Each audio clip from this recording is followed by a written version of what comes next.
보겠습니다. 사도행전 10장 1절부터 8절까지의 말씀을 같이 보겠습니다. 제가 가진 성경은 신약성경 204페이지에 있습니다. 사도행전 10장 1절부터 8절입니다. 우리 각자의 초소에서 온라인으로 함께 예배하는 우리 사랑하는 성도 여러분, 우리 1절부터 8절까지 한 목소리로 같이 읽겠습니다. 네, 우리 하나님이 다 들으시도록 같이 읽겠습니다. 같이 읽습니다. 1절부터 같이 읽습니다. 가이사라에 고넬료라 하는 사람이 있으니 이달리아 부대라 하는 군대의 백부장이라. 그가 경건하여 온 집안과 더불어 하나님을 경외하며 백성을 많이 구제하고 하나님께 항상 기도하더니, 하루는 제9시쯤 되어 환상 중에 밝히 봄에 하나님의 사자가 들어와 이르되 고넬료야 하니, 고넬료가 주목하여 보고 두려워 이르되 주여 무슨 일이니까? 천사가 이르시되 내 기도와 구제가 하나님 앞에 상달되어 기억하신 바가 되었으니 내가 지금 사람들을 욥바로 보내어 베드로라 하는 시몬을 청하라. 그는 무두장이 시몬의 집에 유숙하니 그 집은 해변에 있다 하더라. 마침 말하던 천사가 떠나매 고넬료가 집안 하인 둘과 부하 가운데에 경건한 사람 하나를 불러 이 일을 다 이루고 욥바로 보내니라. 아멘. 사랑하는 여러분, 잘 지내셨습니까? 네, 오늘은 사단계 격상으로 인해서 함께 예배할 수 없어서 각자의 초소에서 온라인으로 같이 예배합니다. 그럼에도 불구하고 우리 옆에 있는 분들, 또 우리 함께 보이지 않지만 우리 부산과 또 창원과 우리 또 진해, 또 김해에 있는 우리 모든 분들 향해서 손가락 하나 들고 샬롬 하겠습니다. 네, 샬롬. 네, 여러분들 표정이 환하게 보입니다. 오늘은 가슴 뛰는 주님의 열정이라는 제목으로 오늘 사도행전 10장에 있는 말씀을 함께 나누어 보고 싶습니다. 저는 어릴 적에 교회 형들이랑 축구하고 노는 게 제일 즐거웠던 것 같아요. 한날은 3박 4일 수련회를 다녀와서 목도 쉬고 정말 피곤한데도 다시 운동장에 모여서 저녁 늦게까지 축구를 했을 정도로 축구를 좋아했던 것 같습니다. 또 저희는 이제 중고등부 때 주일날 새벽이 되면 늘 함께 모여서 축구를 했거든요. 그래서 축구하고 씻고 교회로 바로 달려갔습니다. 주일날 비가 올 것 같으면 항상 우리가 토요일날 이렇게 말했어요. 비가 와도 한다. 꼭 와라. 그런데 비가 와도 운동장에 축구하러 간 사람이 딱 한 명 있는데요. 그 사람이 바로 접니다. 네, 비가 와도 늘 갔습니다. 제가 순진한 건지 속은 건지 아직도 모르겠지만 어쨌든 축구하면 자다가도 벌떡벌떡 일어났으니까요. 잠이 참 많은 전데도 저를 엄마 아빠가 옆에서 깨우는 것으로 저를 일어나지 못하는데 축구하면 자다가도 벌떡벌떡 일어났습니다. 지금 생각해 보니까 엄청난 열정이었던 것 같아요. 여러분에게 그럼 질문 하나 해볼까요? 여러분, 나를 가장 가슴 뛰게 하고 나를 일으켜 달리게 하는 그 무언가가 있다면 여러분 무엇입니까? 무엇이 여러분들을 열정이 일어나게 만들고, 무엇이 여러분들을 가슴 뛰게 만들고, 무엇이 자다가도 벌떡벌떡 일어날 만큼 나를 일으켜 세우는 일이 바로 무엇입니까? 우리 주님은 어떤 일에 가장 큰 열심을 보이고 계실까? 어떤 일에 가슴 터질 듯한 즐거움을 가지고 계셔서 온 열정을 쏟아 부어내고 계실까요? 당연히 주님 입장에서는 영혼을 구원하는 일입니다. 그리고 그들에게 부족함을 채워가는 일입니다. 한 영혼을 구원하여서 그 부족함을 채워서 온전한 하나님의 사람으로 세워줄 수만 있다면 하나님은 아들까지 내어줄 수 있고, 주님은 기꺼이 십자가에서 피 흘리기까지 죽으실 수 있는 우리 하나님이십니다. 그래서 여러분, 오늘 말씀을 보면 즐거워하고 설레하시면서 온 열정을 어떤 한 사람에게 쏟아붓고 계시다는 것을 우리가 잘 볼 수 있는데요. 바로 그 사람이 이방인 고넬료라고 하는 사람입니다.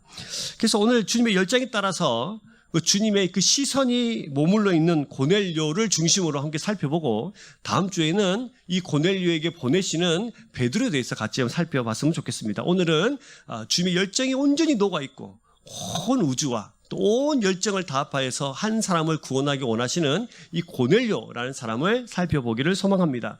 오늘 말씀 보시면 1절 보면 가이사라에 고넬료라는 사람이 있으니 이달리아 부대라 하는 군대의 백부장이라 이렇게 1절이 설명이 되어 있죠. 가이사라에 고넬료라는 사람이 있는데 이 사람은 이달리아라는 부대의 백부장이라는 사실을 우리에게 잘 설명하면서 이 사람이 누군가, 어떤 직책을 가지고 어떤 위치에 있었는가를 우리에게 설명을 해 줍니다. 먼저 우리가 살펴봐야 될 것은 가이사라는 지명입니다. 사진을 한 장 보여드릴 텐데요. 이것이 바로 가이사라입니다. 네, 휴가철이 되니까 한번 가보고 싶지 않으십니까? 네, 언젠가 함께 또 휴가를 저기 한번 가봤으면 좋겠다 생각이 드는데 이 가이사라는 해변의 도시입니다. 그래서 요빠라는 곳에서 북쪽으로 약 50km 정도 위치해 있습니다. 이 도시는 가이사 아구스도 세상적 역사로는 옥타비아누스, 성경적인 단어로는 아구스도, 누가복음 2장에 등장을 하죠. 그래서 기념해서 헤롯이 기원전 25년, 그러니까 BC 25년부터 약 10년에 걸쳐서 지은 신설 도시였습니다. 헤롯은 당시 로마의 황제였던 아구스도, 옥타비아누스에게 잘 보이기 위해서 뇌물성으로 이 도시를 지어서 바쳤습니다. 로마 황제의 칭호 카이사르를 붙여서 가이사라라고 명명했고요. 이후 이 가이사라는 팔레스타인 지역의 로마 제국의 행정중심 도시가 되었습니다. 이곳은 유대 총독의 집무실도 있었고 관저도 있었습니다. 많은 로마인들이 살고 있었죠. 한마디로 가이사라는 이스라엘 땅에 있는 로마인의 도시라고 할 만큼 아주 로마인들이 많이 살았던 도시입니다. 그래서 가이사라에 로마의 군대가 주둔하고 있었던 것이죠. 그 로마의 군대를 오늘 1절에 보시면 어떤 부대라고 되어 있냐면 이달리아 부대라고 설명을 하고 있습니다. 이달리아 부대는 가이사에 이제 주둔하고 있는 부대로서 이탈리아 로마라고 부르지 않습니까? 그래서 이탈리아에서 온 부대 이달리아라고 불렀습니다. 그래서 이 본토에서 온 로마의 이 정예 병력 이 바로 이달리아 부대인데요.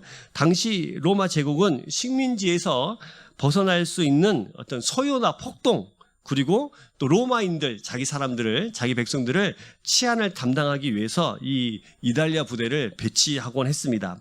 그리고 오늘 이 가이사라에 있는 이달리아 부대에 있는 오늘 고넬료는 어떤 직책을 가지고 있냐면 백부장이라고 설명이 되어 있어요.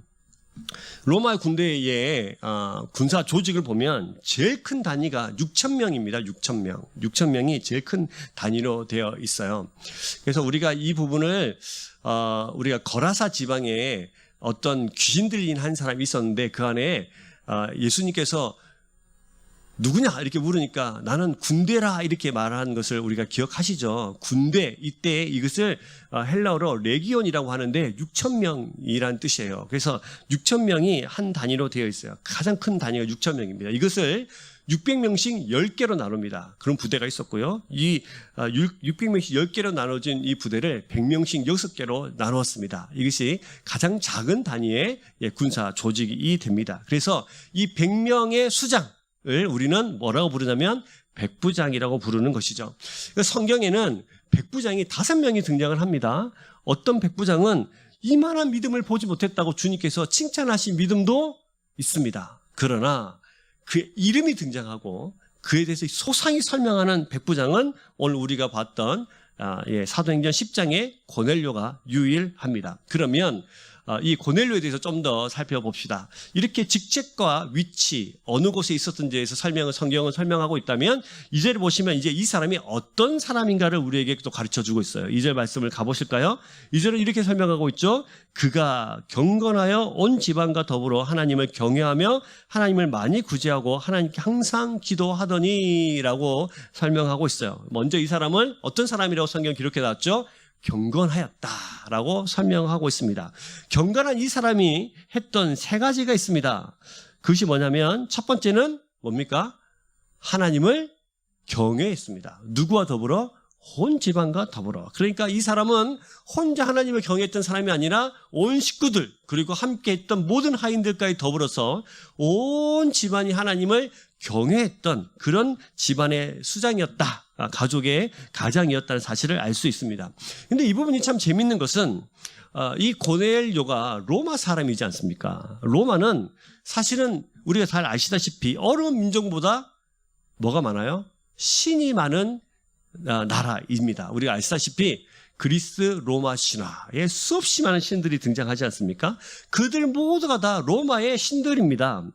로마인들은 자신들의 신의 자녀로 여겼죠. 황제를 신이라고 여겼고 자신들은 신의 자녀라고 여겼던 사람들입니다.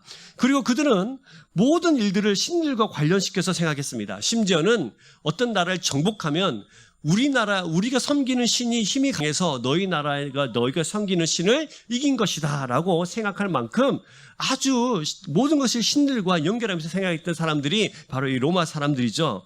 그래서 로마 사람들이 볼 때 유대 민족이 섬기는 여호와 하나님이라는 신이 뭐 그리 대단한가? 왜냐하면 자기들이 로마가 이 유대를 통치하고 있기 때문입니다. 그래서 그렇게 대단하다 여기지도 않았어요.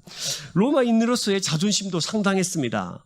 그런데 그는 여호와 하나님을 경외하는 사람이 되었다라고 성경은 기록하고 있는 것이죠. 그리고 하나님도 두려워했습니다. 혼자만 믿는 것이 아니라 온 가족들과 함께 믿었고 또 온 하인들과 함께 집 전체가 다 하나님을 경외하도록 인도했던 사람이 되었습니다. 특별히 하나님을 참으로 살아계시고 참된 신으로 알았다는 말인 것이죠.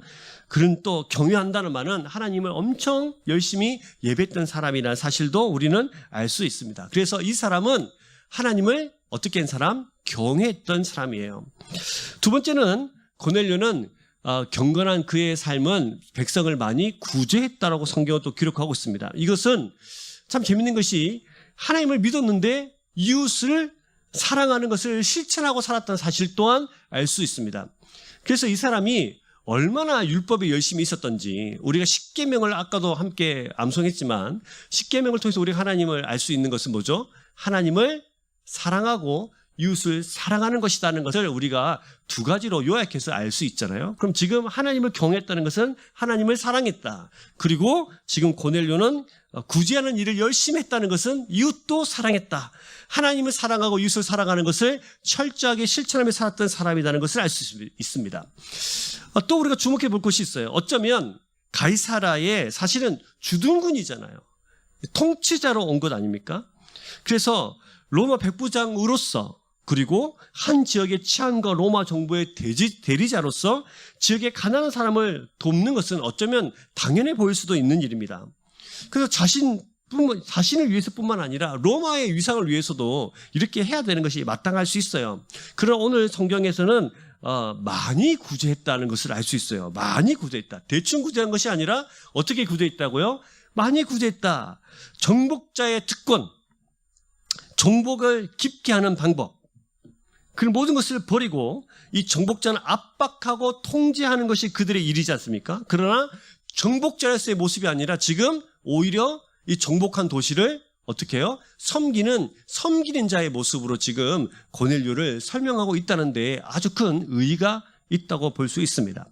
뿐만 아니라 세 번째로 그가 했던 것은 뭡니까? 하나님께 항상 기도하더니라고 하면서 기도했던 사람이에요. 어디 하나 흠잡을 데가 없습니다. 하나님을 잘 경외하고 이웃도 이렇게 사랑하고 보이기 위해식이 아니라 형식적인 것이 아니라 온 힘을 다해서 많이 구제했던 사람. 그런데 거기다가 뭐 하는 사람이에요? 기도하는 사람이죠. 야, 정말 멋진 사람이지 않습니까? 나중에 말씀해 보시면 또 제9시에 이렇게 하면서 하나님께서 하나님의 사자를 제9시 보냈다는 것도 알 수 있어요. 제9시는 우리나라 시간으로 치면은 오후 3시입니다. 성경의 시간을 잘 우리가 이해하려면 성경의 시간에 플러스 6시간을 하면 정확하게 들어맞습니다. 그래서 지금 제9시라는 것은 6시간을 더하면 몇 시가 되죠? 오후 3시가 됩니다. 그래서 오후 3시, 우리가 잘 알다시피 오후 3시는 정복자들에게 뿐만 아니라 모든 사람들에게 가장 과중한 임무, 가장 열심히 일을 해야 될 시간입니다. 근데 그 시간에 지금 이 고넬료라는 사람은 뭐 하고 있었다는 거죠? 기도하고 있었다는 거예요. 그래서 고넬료는 지위와 업무로 보아서 엄청나게 바쁜 사람이지만 그 속에서 기도를 쉬지 않았던 사람입니다. 그는 기도를 아는 사람이었고 항상 기도하는 사람이었습니다. 주님께서 그를 찾으실 정도로 고넬료는 기도의 깊은 세계를 경험했던 사람이 바로 고넬료입니다. 그런데 여기서 질문 하나가 생기죠. 어떻게 로마 사람이, 이방 사람이 이 지배자의 모습으로 등장한, 군인의 모습으로 등장한 이 이방 군인이 어떻게 이 하나님을 알아서 하나님을 경외하고 이웃을 사랑하고 구제하면서 하나님께 특별히 자기의 모든 시간을, 아까운 모든 시간을, 가장 좋은 시간을, 중요한 시간을 기도하면서 보낼 수 있는 이런 경건한 사람이 되었을까라는 거예요. 여기 대해서 많은 신학자들의 의견이 분분합니다. 근데 그 중에서 가장 타당한 이야기를 함께 좀 들려드렸으면 좋겠어요. 이 당시 로마는 엄청난 타락의 끝을 달려가고 있었습니다. 여러분 아시다시피 로마 시대에 아름다운 조각상 같은 걸 막 만들잖아요. 사람들의 이제 몸이 드러나는, 그만큼 그 사람들은 음란했고 성적으로 타락했을 뿐만 아니라 도덕적으로 굉장히 문란한 인생을 살았던 사람들이 로마 사람들입니다. 그리스 로마의 신화에 보면 신들마저도 자기들 마음대로 쾌락을 위해서 달려가는 모습들을 볼 수 있어요. 그들의 삶이 얼마나 그런 것인가를 함께 볼 수 있습니다. 주님께서 그래서 우리가 볼 수 있었던 것은 얼마나 이 이방인들이, 이방인 이 사람이 어떻게 하나님을 알 수 있었을까라는 것이죠. 그래서 타락의 끝으로 달려가고 있었어요. 그런데 여러분 아시죠? 어느 시대건 공통점이 하나 있는데 그것은 타락하면 할수록 사람들 마음속에 이상하게 놀랍게도 구원에 대한 갈망함들이 생겨난다는 것입니다. 이렇게 생각하죠. 세대가 타락하면 타락할수록 사람들이 입에서 이렇게 살면 안 되는데, 그리고 사람들 입에서 말세야 말세 이런 말들이 나와요. 그래서 요즘도 우리가 조금 우리 생각대로 세상이 잘 움직여 가지 않으면 사람들이 야 말세야 막 이렇게 말들을 하지 않습니까? 사람이 스스로 말세에 대해서 생각할 수 없음에도 불구하고 말세야 말세야 하면서 세상의 끝에 있다고 늘 생각을 해요. 그래서 세상은 갈수록 악해져 가고 사람들의 마음은, 심령을 묻어져 갈 때 죄를 지으면 지을수록, 타락하면 타락할수록 마음속에 뭔가 불안한 마음이 생기기 시작합니다. 왜 그럴까? 그 이유는 하나님께서 마음 한켠에 심겨 놓으신 구원에 대한 갈망함의 씨앗을 심겨 놓으셨기 때문입니다.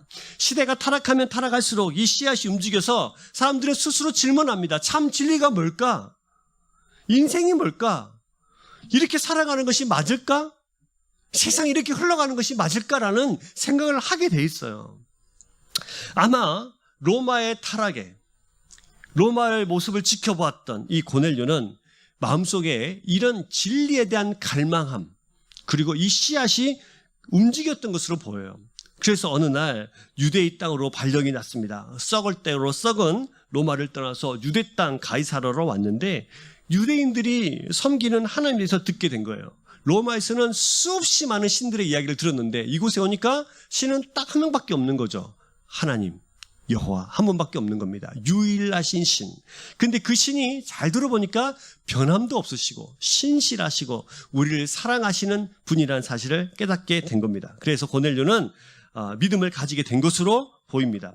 그리고 고넬료는 단순한 믿음이 아니라 우리가 좀 전에 살펴보았던 것처럼 경건하여서 온 식구들과 더불어서 하나님을 경외하고 구제하는 사람이 되었다는 것도 우리가 알 수 있습니다. 그러나 여러분, 우리 여기서 놓치지 말아야 될 것이 있어요. 고넬료가 이렇게 완벽한 사람인 것 같아 보입니다. 하나님을 경외도 하고 온 가족들과 함께 하나님을 예배도 하고 진리에 대한 갈망도 있고 구제도 하면서 기도하는 사람. 그러나 그에게 부족한 것이 하나 있습니다. 그것이 바로 오늘 고넬료가 오늘 지금 이 10장에 등장하는 이유입니다. 무엇이 부족했을까요? 도대체 무엇이 부족했길래 지금 이 고넬료가 성경에 등장하는 것일까? 완벽한 사람 같아 보이지만 그가 필요한 단 한 가지가 있었는데 그것이 뭡니까? 복음이에요. 다시 말하면 예수 그리스도입니다. 그는 뭐가 잘못된 인생이었을까? 우리는 뭔가 좀 잘못되고 가고 있는 것은 아닐까? 잘 살고 있는 것일까? 참된 진리로 우리가 깨닫고 살아가고 있을까라는 질문도 했던 사람이지만 여러분, 그 질문으로 우리를 구원으로 인도할 수 없습니다. 경건이 우리를 구원으로 인도할 수 없습니다. 오직 우리를 구원으로 인도하는 그 길은 하나밖에 없는데 그것이 뭡니까? 예수 그리스도이십니다. 그래서 예수님께서는, 하나님께서는 그에게 복음을 전해주고 싶으셨습니다. 고넬료로부터 이방 선교가 시작이 되는데, 그래서 고넬료에게 이 구원의 길이 무엇인지를 가르쳐주기를 원하셨던 거예요. 만약에 지금 주님께서 이 고넬료라는 사람을 만나주시지 않으셨다면, 고넬료에게 베드로를 통해서 복음을 전해주지 않으셨다면, 만약 그가 가진 경건으로 구원을 받을 수 있다면 이 성경에서 성령 하나님께서 임재하시는 그 성령의 강림도 필요 없습니다. 세례도 필요 없습니다. 예수 그리스도를 구주로 믿는 그 구원에 대한 믿음도 필요 없습니다. 그러나 그것이 부족하기 때문에 지금 이 고넬료라는 사람에게 네가 진짜 부족한 거 하나를 채워주기를 원하시는 하나님의 열정이 그에게 쏟아 부어주고 있는 것입니다. 우리가 잘 압니다. 로마서 10장 9절 말씀에 이렇게 설명하고 있죠. 여러분 아시죠? 10장 9절 말씀을 띄워주세요. 같이 읽어보겠습니다. 시작. 내가 만일 내 입으로 예수를 주로 시인하며 또 하나님께서 그를 죽은 자 가운데서 살리신 것을 내 마음에 믿으면 뭐를 받아요? 구원을 받습니다. 잘 보세요. 내가 경건하여서 열심히 구제해서 기도해서 구원받았다는 것이 아니라 네 입으로 누구를? 예수를 뭐로 고백해요? 구원의 주로. 예수 그리스도가 나의 복음이라는 사실을 깨닫고 예수 그리스도가 나를 구원하시는 유일한 구원의 길인 것을 깨닫고 예수 그리스도를 통해서 하나님께로 가는 길이 열렸다는 것을 깨닫고 그분을 나의 구원자로 고백하면 그 믿음으로 뭐를 줘요? 구원을 선물로 주시는 것입니다. 그래서 지금 고넬료에게 필요한 것이 있는데요. 그분이 바로 누구세요? 예수 그리스도세요. 하나님의 열정은 이 고넬료라는 사람에게 온통 부어져서 그가 예수 그리스도를 알 수 있도록 지금 인도해 가고 계시는 중에 있다는 사실을 우리는 볼 수 있습니다. 로마서 10장 10절 말씀에도 이렇게 설명되고 있어요. 사람이 마음으로 믿어 의에 이르고 입으로 신하여 뭐에 이르릅니까? 구원에 이르릅니다. 로마서 10장 13절에도 우리에게 이렇게 설명하죠. 로마서 10장 13절입니다. 누구든지 주의 이름을 부르는 자는 구원을 받으리라. 할렐루야. 누구든지 누구의 이름을 불러요? 주의 이름을 불러요. 우리 구원자이신 예수 그리스도 이름을 부르는 것입니다. 나의 구원자로 고백하는 것입니다. 이 고백을 통해서 구원을 선물로 받습니다. 여러분도 경건의 모습, 신자의 모습을 가지고 살아갈 수 있어요. 그러나 그 속에서 복음이 없다면, 그 속에 예수 그리스도가 없다면 구원은 없습니다.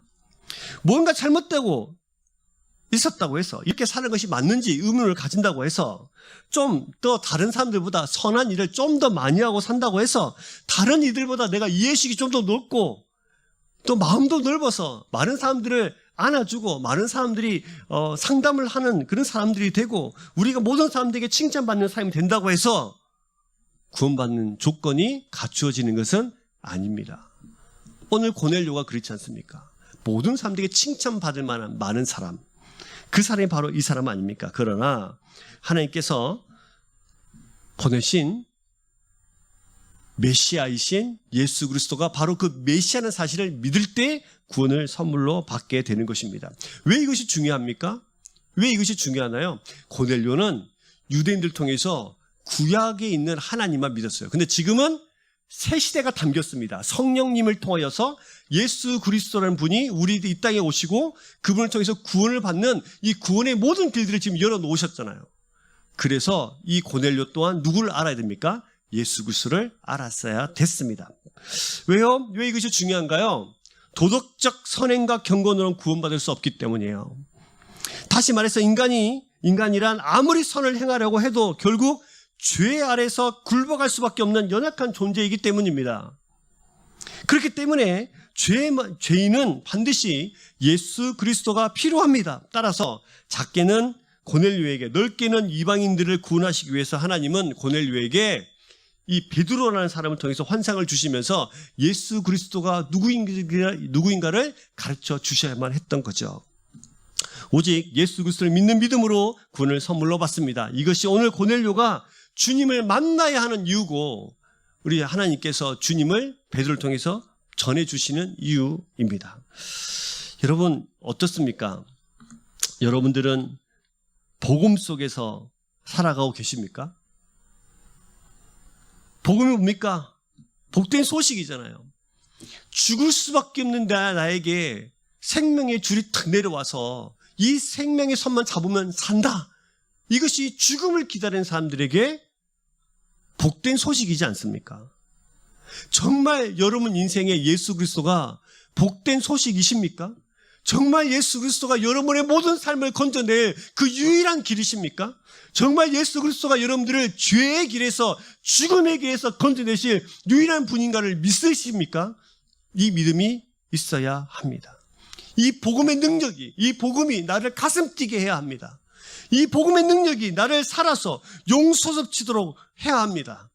그리스도의 복음이 주는 평화와 자유와 기쁨이 충만한 역사 속에서 여러분 살아오고 계십니까? 복음, 예수 그리스도, 십자가의 죽음, 3일 만에 다시 부활함 이러니까 가슴이 막 콩닥콩닥 뛰십니까? 무뎌져 있다면 여러분 다시 이 복음이 저와 여러분들을 일으켜 세울 수 있는 능력이 되기를 주의 이름으로 축복합니다. 우리 복음 앞으로 돌아가셔야 돼요.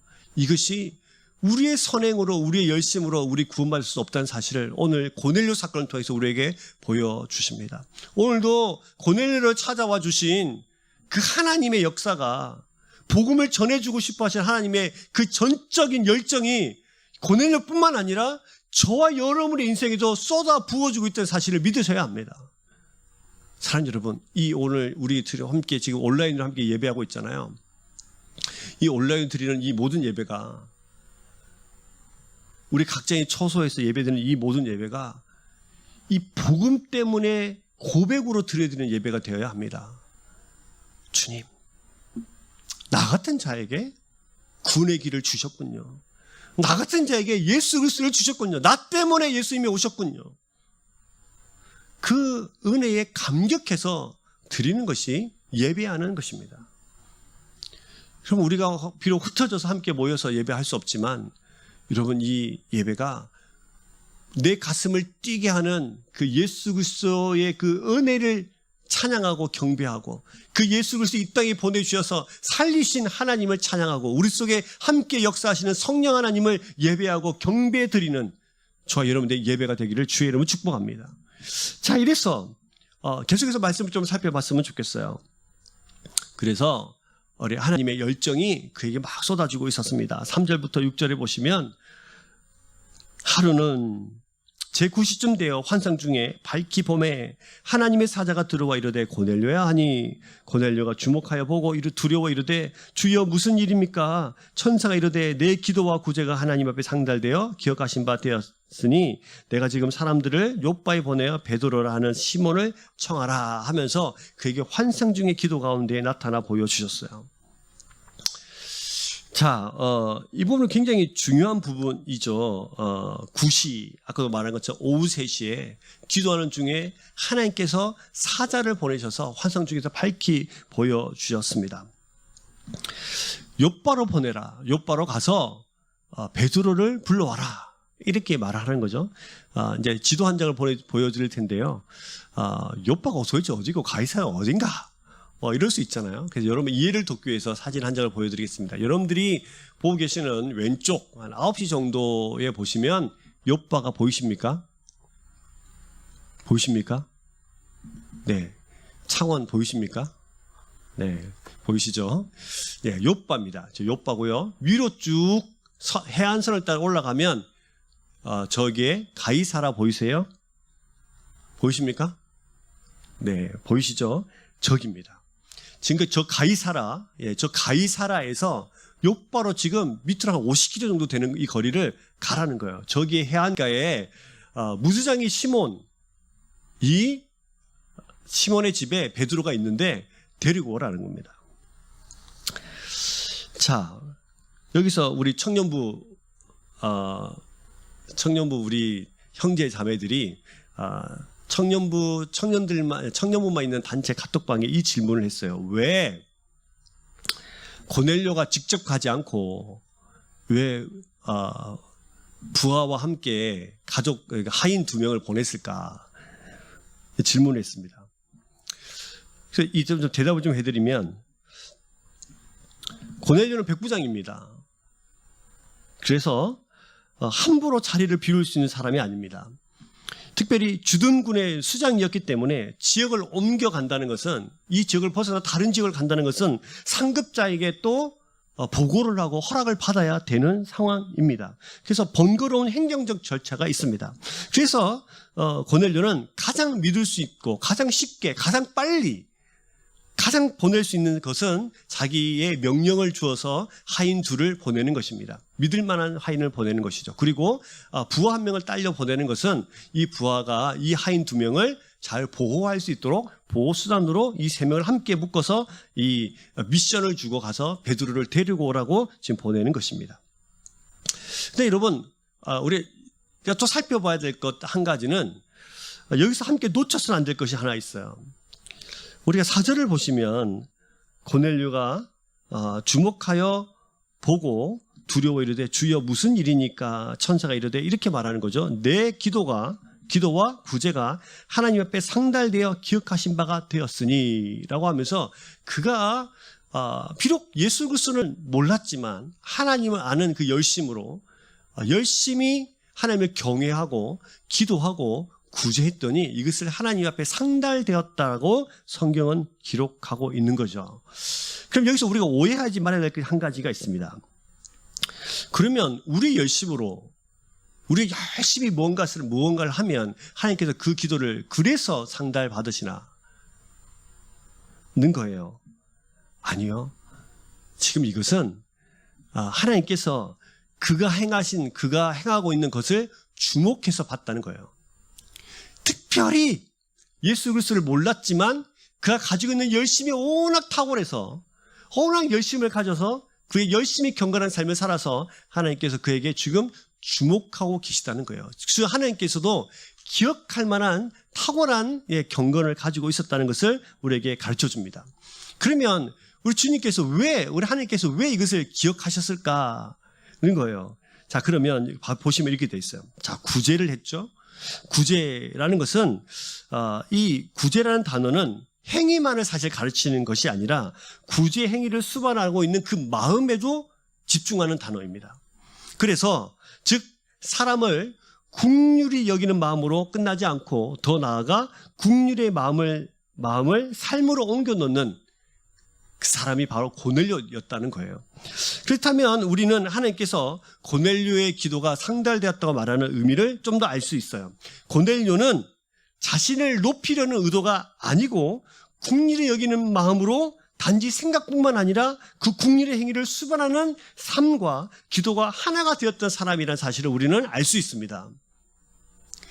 여러분, 그래서 우리에게 지금 이 가르쳐 주는 것이 뭐냐면, 기도는 어떤 기도가 상달되는 기도냐면, 기도는 혼자 묵상하고 끝나는 것이 아니라 그의 마음과 행동과 삶이 하나가 되어서 실제적으로 기도의 삶을 살아내는 그 기도가 진짜 기도라는 사실을 우리에게 설명해 주는 거예요. 그래서 여러분, 저와 여러분의 기도는 그냥 기도로 끝나는 것이 아니에요. 기도는 그냥 묵상으로 끝나는 것이 기도가 아니라 어떻게 해요? 그렇게 살아낼 때 기도의 열매의 끝으로 그 삶이라는 열매가 맺혀질 때 이것이 하나님께서 기뻐하신다는 거예요. 우리는 맨날 기도합니다. 주님, 경건하게 살게 해주세요. 주님, 겸손하게 해주세요. 주님, 누구를 사랑하게 해주세요. 누구를 용서하게 해주세요. 기도 열심히 하죠. 근데 그 기도로만 끝나는 것이 아니라 무엇으로요? 삶으로 연결시켜 놓아서 삶으로 열매를 맺힐 때 이것이 진짜 기도라는 겁니다. 지금 예수님을 모르고 있는, 하나님을 알고 있는 이 유대교의 고넬료도 이렇게 기도하는 사람이 됐어요.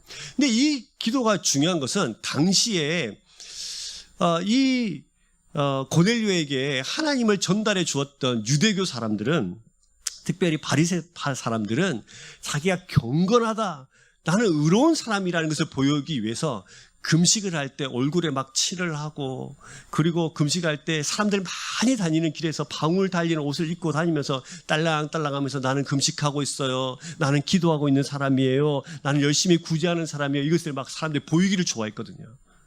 그래서 주님께서 이렇게 말씀하셨잖아요. 은밀한 중에 보고 계신다고. 네가 기도할 때 골방에 대해서 기도하라고, 이 말씀을 이것 때문에 하신 거예요. 그런데 그런 사회 속에서 이 고넬료라는 사람은 그의 마음과 생각과 기도가 하나가 되어서 삶으로 나타나고 있었다는 것을 우리에게 설명해 줍니다. 예수님을 알지 못했던 고넬료는 그가 가진 율법의 열심으로 이렇게 살았습니다.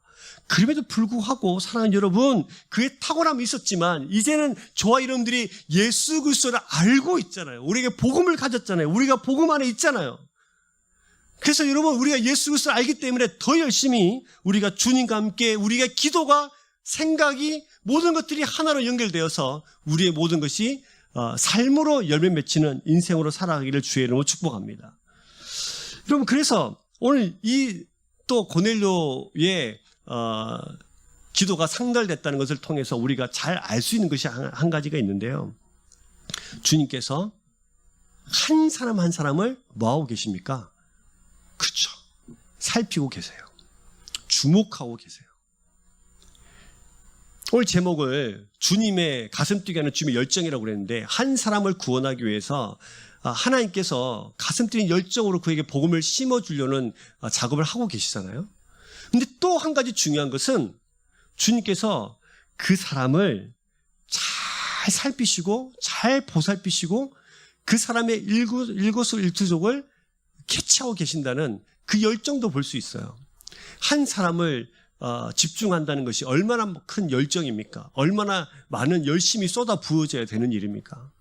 잠시도 한눈 팔지 않고 그에게 머리부터 새신바 되는 그런 놀라운 은혜를 쏟아 부어야만 되는 일입니다.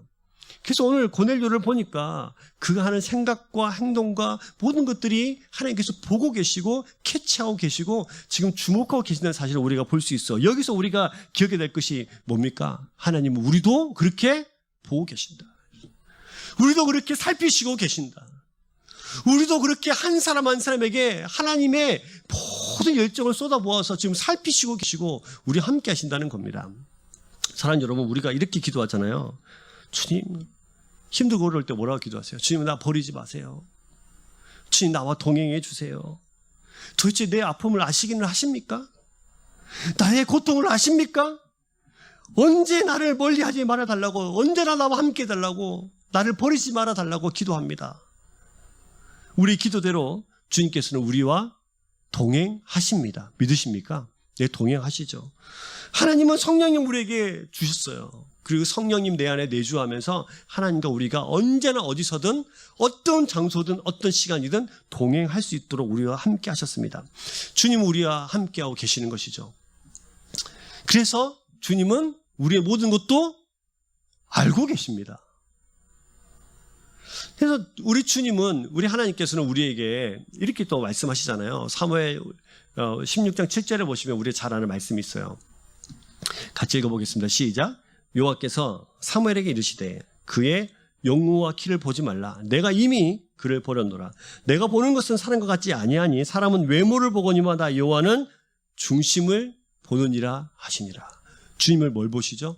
중심을 보세요. 우리 하나님께서 우리를 뭘 보시죠? 중심을 보세요. 우리와 함께하고 계시는 그분이 우리의 삶을 잘 주목해 보시면서 우리의 중심이 하나님께 올려드릴 수 있는 거룩한 삶으로 우리를 보고 계신다는 거예요. 뿐만입니까? 잠언 15장 3절을 보세요. 잠언 15장 3절 같이 읽습니다. 시작. 여호와의 눈은 어디서든지 악인과 선인을 감찰하시느니라. 악인과 선인을 뭐 하신다고요? 감찰하세요. 잠언 16장 2절에도 보시면 이런 말씀이 있습니다. 사람의 행위가 자기 보기에는 모두 깨끗하여도 여호와는 심령을 감찰하시느니라. 여호와는 뭘 보신다고요? 심령을요. 우리는 우리 스스로 생각해요. 나 이 정도면 괜찮아. 이 정도면 난 선한 사람이야. 이 정도면 나는 의로운 사람이야. 열심히 예배도 드리고 열심히 나는 기도도 해. 때로는 물질도 흘려보내서 다른 사람 구제도 해. 그러나 여러분, 주님께서 우리에게 뭘 말하고 계시냐면 중심을 보시고 우리의 삶을 보신다는 거예요. 그러면 우리의 삶은 하나님 보시기에 거룩한 삶으로 올려드리며 세상을 살아가야 합니다. 우리를 감찰하십니다. 그러면 사람들이 이렇게 묻습니다. 아이고, 하나님 너무하신다. 우리를 감시하고 계시나? 뭐 하나 실수하면은, 뭐 하나 잘못하면 혼내려고 우리를 감시하고 계시나? 감찰하고 계시고 우리 중심을 보신다는 말씀을 잘못 이해하면 하나님을 되게 CCTV 카메라처럼 우리를 감시하시는 분으로 이해합니다. 그럼 과연 그럴까요? 아니에요. 주님이 거룩하시기에 우리를 거룩한 주의 백성으로 초대하고 계시는 거예요. 그리고 여러분 잘 생각해 보세요. 하나님이 거룩하시잖아요. 우리는 이렇게 기도해서 하잖아요. 나와 함께 해 주십시오. 그러면 거룩하신 하나님이 우리와 함께 할 수 있는 방법은 두 가지가 있죠.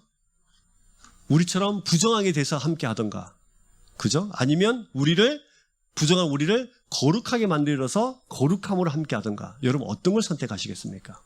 하나님은 거룩한 분이셔서 부정할 수 없어요. 그러니 우리를 어떻게 다시 만들으셨어요?